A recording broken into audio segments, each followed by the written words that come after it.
బ్లెస్సీ బ్లెస్సీ బ్లెస్సీ అంటే ఎవరు కాదు ఎవరే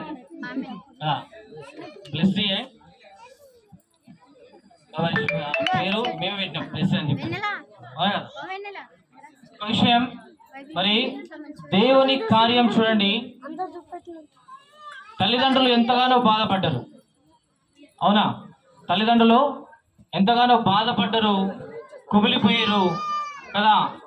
బాధపడి కుమిలిపోయినటువంటి హృదయాన్ని నా దేవుడు చూసిండండి కదా. నా దేవుడు చూసి ఈ బిడ్డ జీవితంలో అద్భుత కార్యం చేసిండు కదా. ఈరోజు చాలా సంతోషంగా ఆనందంగా ఇంతమంది ముంగలో మరి ఇంత చక్కటి దావత్ జరుగుతుందంటే దానికల మూల కారణం మనం చేసినటువంటి ప్రార్థన, వీళ్ళ తల్లిదండ్రులు పెట్టినటువంటి విశ్వాసము. ఈరోజు ఇంత ఫంక్షన్ ఘనంగా జరగబోతా ఉంది. మరి ఇంత ఘనంగా జరుపుకుంటున్నటువంటి మరి బ్లెస్సీ జీవితంలో ఎలా ఉండాలి కదా, బ్లెస్సీ జీవితంలో ఎలా ఉండాలి కదా. ఇంతకు ముందు ఉన్నట్టుగా ఇప్పుడు బ్లెస్సీ ప్రవర్తించడానికి వీల్లేదు. ఎందుకంటే ఒక మెట్టు ఇప్పుడు ఏమైపోయింది, బ్లెస్సీ పైకెక్కింది. పైకెక్కిందా ఇంకా మెట్టు కిందనే ఉందా కదా. బ్లెస్ ఇప్పుడు ఒక మెట్టు పైకెక్కింది కాబట్టి ఆ బిడ్డ ఎట్లుండాలంటే దేవుని యందు భయం భక్తి కలిగి జీవించాలి. మారుతున్న కాలంలో పిల్లలు యవ్వన కాలం రాగానే, ఒక వయసుకు రాగానే లోక తలంపులు పడిపోతా ఉన్నారు, పాపలు పడిపోతా ఉన్నారు కదా. ఎవరు లేరు కదా అని చెప్పేసి అనుకుంటా ఉన్నారు కదా. ఒక చిన్న 2 విషయాలు చెప్పి నేను ముగిస్తాను, ఇంకా అయిపోయింది. ఒక దగ్గర ఒక దొంగ, బాగా వినాలి, అలా చేయదు. ఒక దగ్గర ఒక దొంగ ఒక ఇంట్లో దూరి ఒక వస్తువు దొంగతనం చేశాడు. ఒక వస్తువుని దొంగతనం చేసి రోడ్డు మీద పరిగెడతా ఉన్నాడు. పరిగెడుతున్నటువంటి సమయంలో ఒక వ్యక్తి ఆ దొంగను చూసి దొంగ దొంగ దొంగ దొంగ అని చెప్పేసి ఆ యొక్క దొంగను పట్టుకున్నాడు.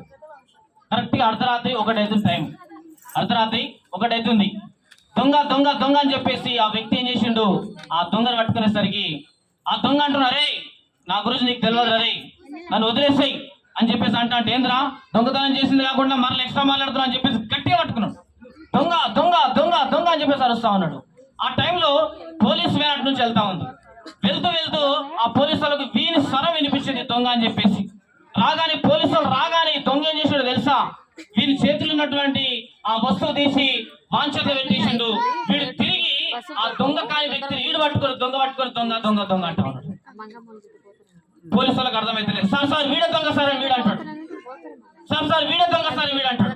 దొంగనేమో వీడే దొంగ అంటాడు, మంచోడు కూడా వీడే దొంగ సార్ అని చెప్పేసి. పోలీసు వాళ్ళకి ఎవరికి ఏం అర్థమైతలేదు. ఆ బిడ్డ ఏడు బతిమాడతాడు, సార్ వీడే సార్ దొంగ అని చెప్పి వీడు అంటాడు. కాదు సార్ వీడు దొంగతనం చేసుకొని వెళ్తా ఉంటే నేను పట్టుకున్నా సార్ అని చెప్పేసి అంటా ఉంటారే. మీరు ఇద్దరు ఎవరు దొంగనో ఇక్కడ కాదురా స్టేషన్కి వెళ్దాం అని చెప్పేసి వాళ్ళిద్దరిని తీసుకెళ్లి పోకలేసారు. వాళ్ళిద్దరిని తీసుకెళ్ళి ఏం చేశారు, ఆ యొక్క జైల్లో వేసేసారు కదా. డోర్ క్లోజ్ చేశారు కదా. బయటికి వెళ్ళిన తర్వాత ఆ దొంగ కాని వ్యక్తి, మంచి వ్యక్తి కింద కూర్చొని ఏడుస్తా ఉన్నాడంట. అయ్యో నేను ఎంత పని చేస్తే కదా నేను ఎంత పని చేస్తే కదా అని చెప్పి దుఃఖిస్తా ఉంటే అసలు దొంగ అంటా ఉన్నంట ఆ యొక్క నిజమైన వ్యక్తితో అంటా ఉన్నంట, రే నీకు నేను ముందే చెప్పినా, నీకు ముందే చెప్పినా, నా సంగతి నీకు తెలియదు.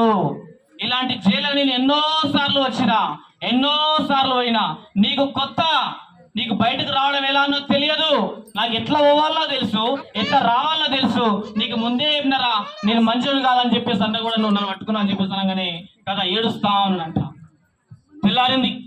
తెల్లారిన తర్వాత పోలీసు వాళ్ళిద్దరిని తీసుకొచ్చారు. పోలీసు వాళ్ళు ఏం చేశారు, ఆ దొంగని ఆ దొంగ కాని వ్యక్తిని ఇద్దరిని తీసుకొచ్చి కదా అడుగుతా ఉన్నాడు, రే ఇప్పటికైనా చెప్పండి రా మీరిద్దరు ఎవరు దొంగ అని చెప్పేసి అంటా ఉంటే ఈ దొంగ అంటానంట గట్టిగా అంటున్నాడు, సార్ వీడే సార్ దొంగ, నిజంగా సార్ వీడే సార్ దొంగ అని చెప్పేసి అంటా ఉంటే కదా ఆయన ఏం చెప్పాలో అర్థం లేక ఏడుస్తా ఉన్నాడంట. ఏడుస్తున్నప్పుడు ఆ యొక్క పోలీసు వాళ్ళు ఏం చేశారు, టేప్ రికార్డు కూడా తీసుకొని వచ్చి అక్కడ పెట్టి రికార్డు బటన్ తీసారు. ఆ కాలం టేప్ రికార్డు ఉంటే రికార్డ్ చేసుకోవడానికి అని చెప్పేసి రికార్డు బటన్ వస్తేగానే వీడు జైల్లో పలికిన మాటలన్నీ కూడా రికార్డ్ అయిపోయినాయి. అర్థమైతా ఉందా? ఈ పోలీసు వాళ్ళు ఏం చేశారంటే వీళ్ళకి తెలియకుండా సీక్రెట్ గా ఆ జైల్లో వీళ్ళు చూద్దాం వీళ్ళిద్దరు ఏం మాట్లాడుకుంటారు అని చెప్పేసి వాళ్ళకి తెలియకుండా టేప్ రికార్డ్ అక్కడ పెట్టేసారు కదా. రికార్డులు అంటా ఉన్నాడు వాడు దొంగ అంటా ఉన్నాడు, అరే నా సంగతి నీకు తెలియదురా, నేను మంచోని కాదురా, నేను దొంగనరా అని చెప్పేసి అవన్నీ చెప్పిన మాటలన్నీ రికార్డులో మొత్తం పడిపోయినాయి. పోలీసులు చూసి అసలు దొంగను తీసుకుపోయి కదా సెంట్రల్ జైల్లో పడేశారు.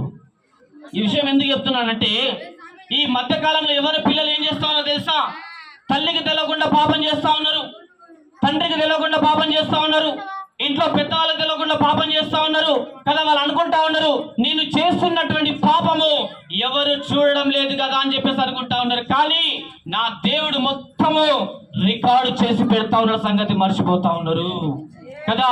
నా యేసయ్య ఏం చేస్తా ఉన్నాడు, పైనుంచి మొత్తం కూడా ఏం చేస్తారు, రికార్డ్ చేస్తా ఉన్నారు. కాబట్టి యవ్వన బిడ్డలారా జాగ్రత్త. ఇప్పుడు ప్లస్ ఏంది, యవ్వన కాలంలో అడుగు పెట్టింది కదా. పాప తలంపులు వచ్చినాయా, చెడ్డ తలంపులు వచ్చినాయా, ఒక్కడి మైండ్లోకి రావాలి, నా దేవుడు పైనుంచి రికార్డ్ చేస్తున్నాడు. అర్థమవుతోందా? పిల్లలు పాపంలో పడిపోకుండా ఉండాలంటే కదా, పిల్లలు పాప మార్గంలో వెళ్లకుండా ఉండాలంటే వాళ్ళు కనుక్కున్నటువంటి తల్లిదండ్రులు కూడా మంచి మార్గంలో నడవాల్సిన బాధ్యత ఈరోజు ఎంతగానో ఉంది. తల్లిదండ్రులు తప్పుడు మార్గంలో వెళ్తా ఉంటే, తల్లిదండ్రులు పాప మార్గంలో వెళ్తా ఉంటే, తండ్రి తాగుతూ తూలుతా ఉంటే, తల్లి రకరకాల పనులు చేస్తా ఉంటే పిల్లలకు దైవభక్తి ఎక్కడి నుంచి వస్తుంది, పిల్లలకు మంచి మారు మనసు ఎక్కడి నుంచి వస్తుంది? అర్థమవుతా ఉందని నేను చెప్పే విషయాలు కదా. దేవుని నమ్ముకున్నటువంటి మనం ఎట్లుండాలి, దేవుని యందు భయము భక్తి కలిగి జీవించాలి. ముఖ్యంగా ఆడపిల్లలు దేవుని యందు భయం భక్తి కలిగి జీవిస్తే దేవునికి మహిమ కలుగుతుంది, ఆ కుటుంబానికి కూడా మంచి పేరు వస్తూ ఉంటుంది. ఇందాక పాస్టర్ గారు చెప్పినట్టు బ్లెస్సి వాళ్ళ కుటుంబానికి ఏం రావాలి, మంచి పేరు రావాలి కదా, మంచి ఘనత రావాలి. మనిషి ఘనత వచ్చే బిడ్డగా కదా ఈ బిడ్డ దీవించాలని చెప్పేసి మనందరూ కూడా ప్రార్థన చేద్దాం కదా. ఒక చిన్న పాట ముగించుకుందాం.